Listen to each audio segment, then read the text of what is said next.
Turmush o'rtog'ingiz yonida doimo hurmatda bo'lish uchun bu 4 ta ishni albatta amalga oshiring.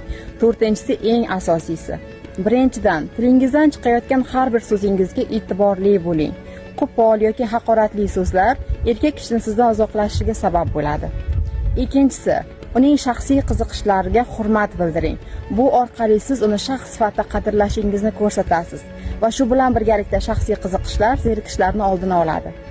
Uchinchisi, uning qarindoshlari va yaqin do'stlari haqida salbiy fikrlarni aytmang. Bu paytda siz juda ham ma'naviy xunuk bo'lib ko'rinasiz. Turmush o'rtog'ingiz yonida hurmatingiz kamayishiga sabab bo'ladi. 4-inchisi va eng asosiysi, yopishqoq bo'lmang. Orzularingiz, xursandchiligingiz va butunlay hayotingiz javobgarligini turmush o'rtog'ingizga yuklab qo'ymang. Uning o'rniga ustingizda doimiy ishlab, ilmlar olib, hayotingiz javobgarligini qo'lingizga olishni o'rganing.